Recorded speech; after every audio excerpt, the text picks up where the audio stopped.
Hello everybody and welcome to Lakeside on this momentous occasion because it is the very last day of the year and it's also the very last day of the decade, and it's amazing that we're now heading into the 20s.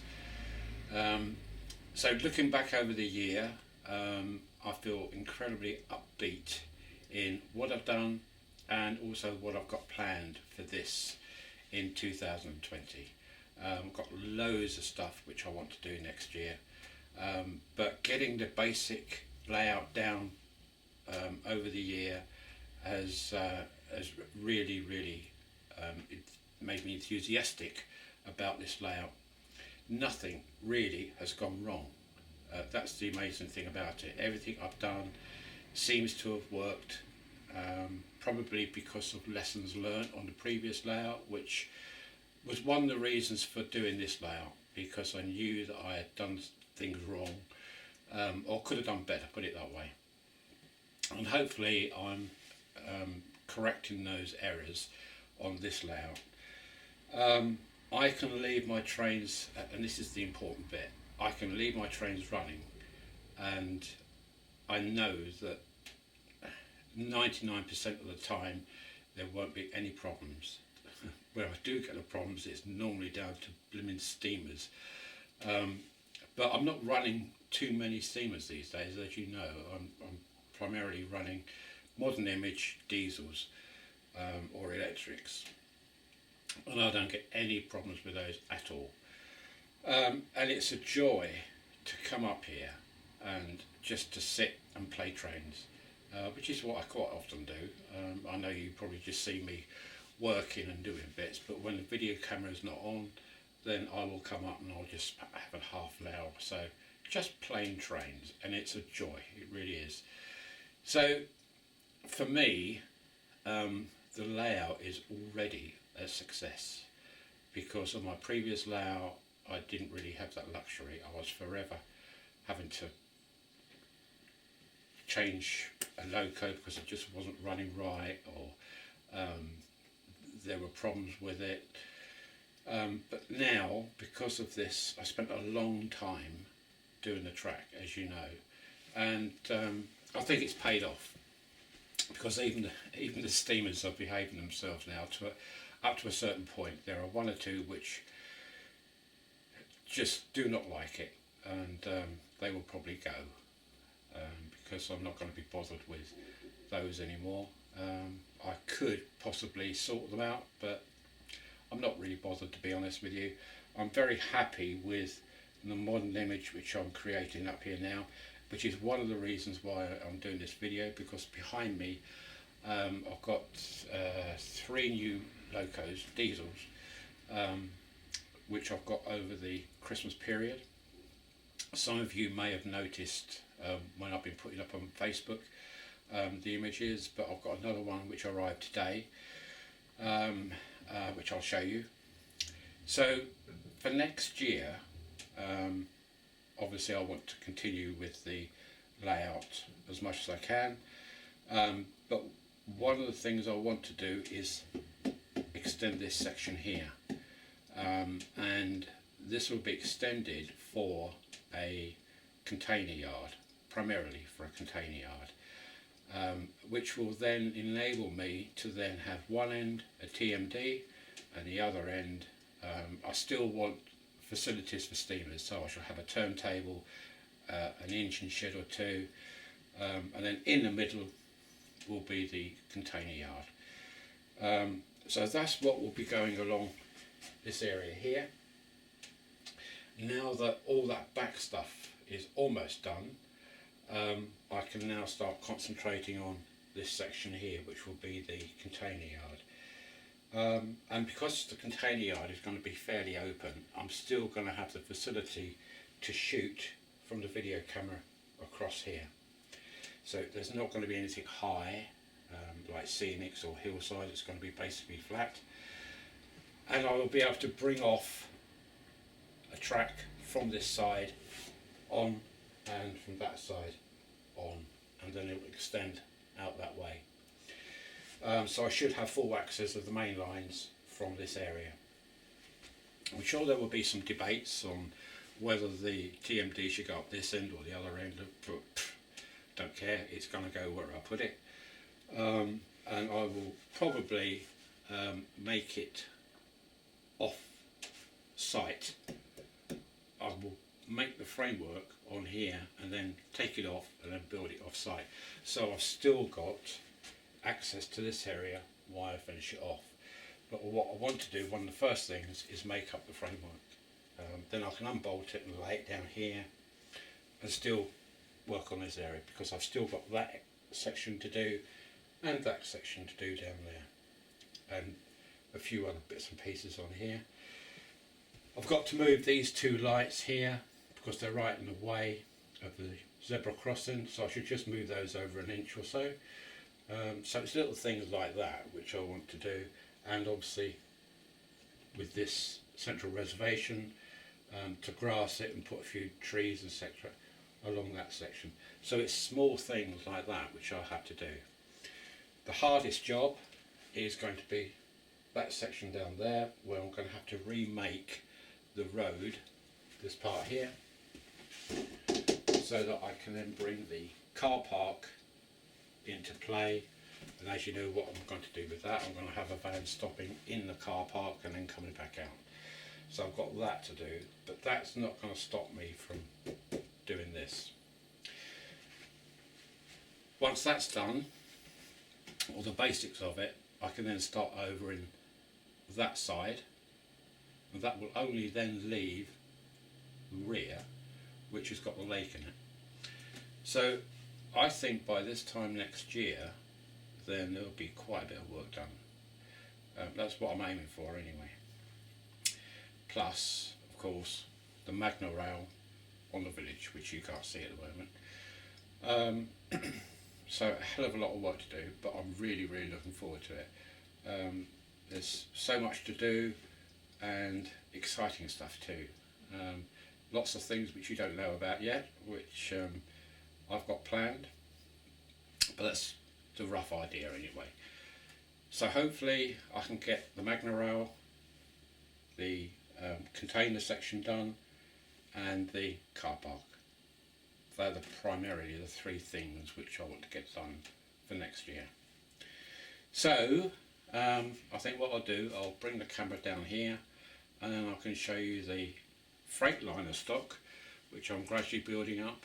I'm talking about the locos rather than the hoppers and the containers. I just want to show you the locos.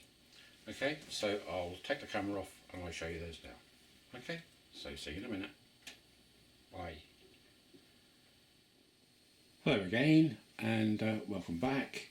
So the first Freightliner loco you can see in front of you is the one which arrived today. I went on to Rails primarily because my very good friend Rob from Farland Howe, he gave me some money and vouchers at Rails for a Christmas present, and thank you so much, Rob. It was very kind of you. So really this is part and parcel of Rob's present really.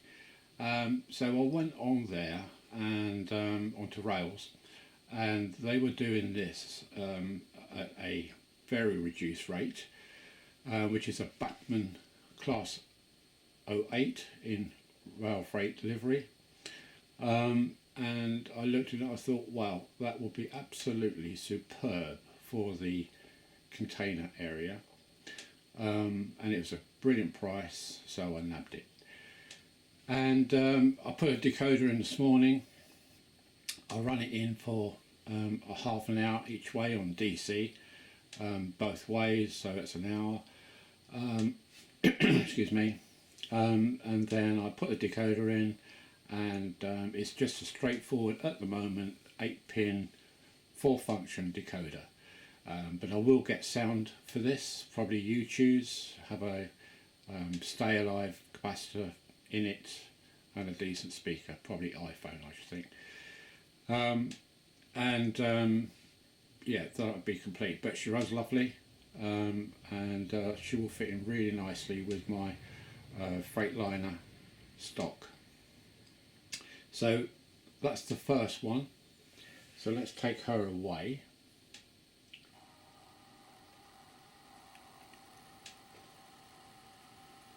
And then bring in the next one,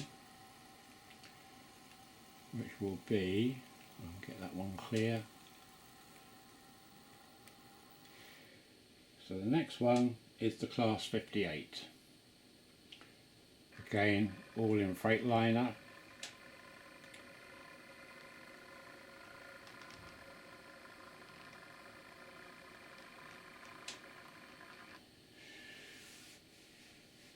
So again, I got this probably about 4 weeks ago now, 3 to 4 weeks ago. And I got this off of eBay. Now, I don't normally buy stuff off of eBay, but I was having a look through and I was after a Class 58. Now, Backman, is it Backman or Hornby? I can't remember. Have just released a new version. I'm sure it's Backman. Have released a new version of this, and it was like £158, I think, or something, which I thought, oh, right, that's a lot. But when I looked on eBay, they had this on there for £75. Now, admittedly, it's the older version, but there's nothing really untoward with it. It hasn't got any cab lights, but you know, the cab lights are only on when it's stationary, or should only be on when it's stationary. So I wasn't too fussed about that. But again, I've just got a box standard decoder in it, and it's that old that it's an 8-pin. And as you know, normally Backman are 21-pin. But it's all complete. It was still in its tissue in the box. It had hardly been run, if at all. Looking at the wheel sets, they didn't look as if they'd been on a track. So it was either a collector or it was just old stock. But either way, it runs absolutely beautifully, no problems with it at all. And again, I will fit sound into this eventually. And there's quite a bit of room in this top section here, so I can probably put a nice speaker in there to give it a bit of a beefy sound.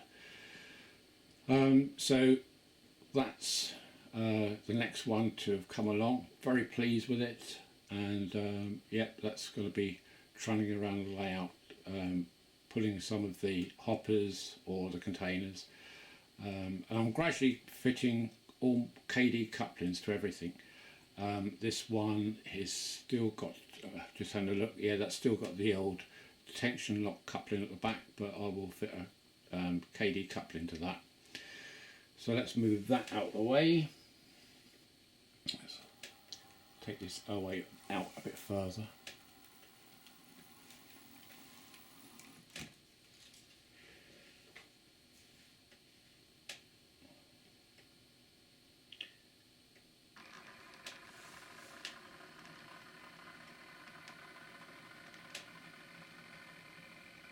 Really nice loco, like that. Right, take that one off. Next one is a little bit special in that, for me it's a little bit special, but it's just a Class 66 Freightliner.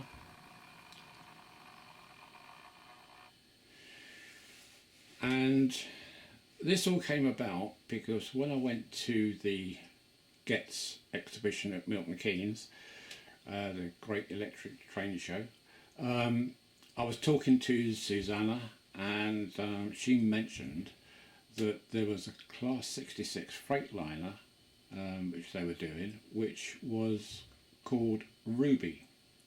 Now, as many of you know, I've got a little cockapoo, and she's called Ruby. I thought, do you know what, I really have got to get this. So I did look, and again, I think that was about £125, £130 or so, which I thought was a little bit too much for an older version of the Backman Class 66.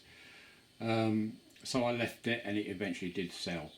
But I went back to eBay again, and there was another one, this one, and they were selling it for I believe, I can't remember now, but I think it was like 90 quid. It looked in brilliant condition, again, very little running on it as far as I could see, and so I got it. I did offer a lower price for it, which I won. They accepted, and so I think I ended up paying about £85 for it, which is not a bad price for a Class 66 limited edition, number 302 I think it was, out of 500 odd. And again, it runs absolutely sublimely. It's a lovely loco, but of course the main thing is that we have got Ruby on the side. That's an etched nameplate which I've stuck on, and yeah, all the details are in a sealed pack in the box, which I've now fitted. So it's like the front balance and vacuum pipes, etc. So it's another Freightliner to the stock, and I have also got one of the new Hatton's Class 66 coming out in this month. Sorry, not this month, next month, January. Excuse me. And that's going to have sound fitted. I know some of you guys have already received the first batch to come through from Hatton's, but I think they're primarily all without sound. But this one, which will be coming, has got sound fitted. So I'm looking forward to receiving that in January sometime. So that'll be another Freightliner Class 66 to go on to the stock. Again, I will fit sound into this eventually. Let's move her off.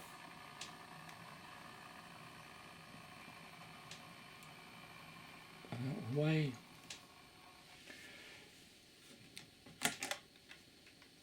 The next one up is the Class 70, which you have already seen trundling around the layout.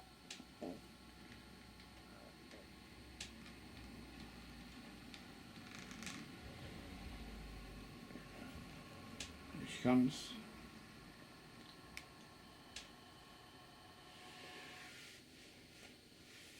And again, absolutely no problem. I did buy this one new, not second hand from eBay or anything, and I think I've got this from Rails too.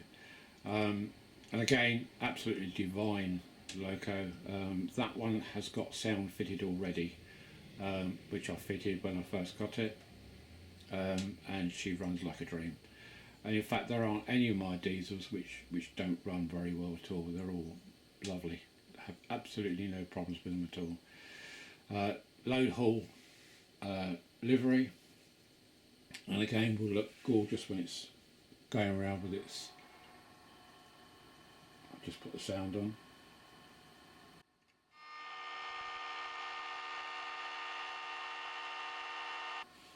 Take that sound off. There we go. So lastly and least is, let's take that off. One more. The Class 86. Let's bring her into view. Yeah, I'm sorry about that sound. I didn't realise I had the horn on.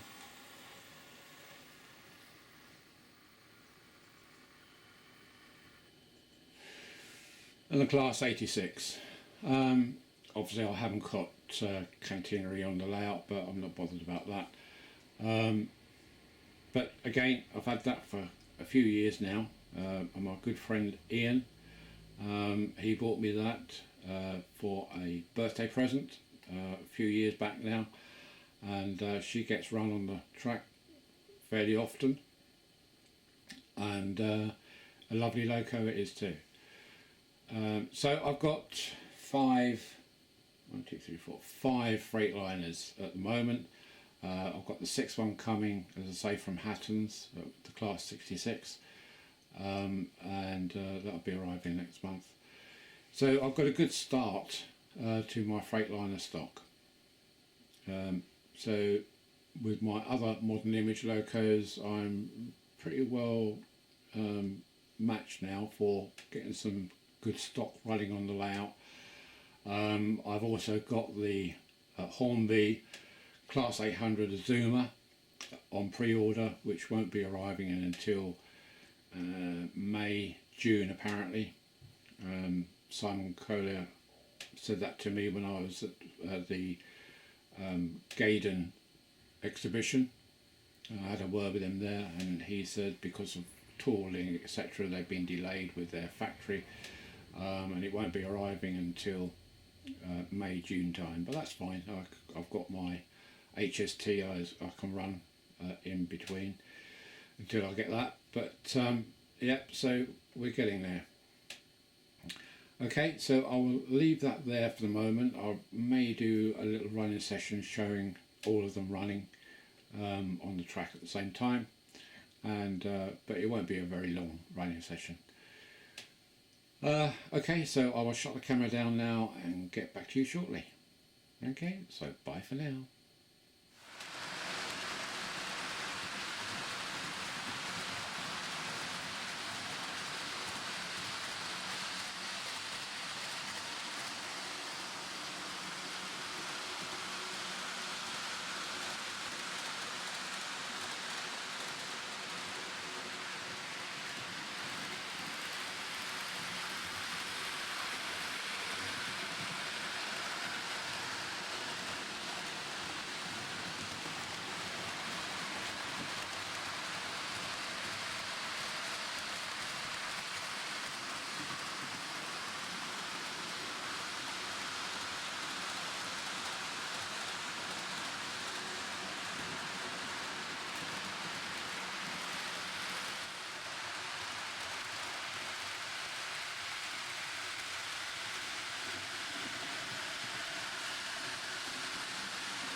Hello again, and well, hopefully you enjoyed that little running session. Not much, but it gives you an idea. So that really, all that leaves me to do is to wish you all a fabulous 2020, and thank you to everybody who's subscribed this year and the years before, old and new. I hope you've had a fabulous Christmas too. So here's to 2020 and a great modelling year. Okay, so bye for now, and Merry Christmas and a Happy New Year. Okay, so bye for now. Bye.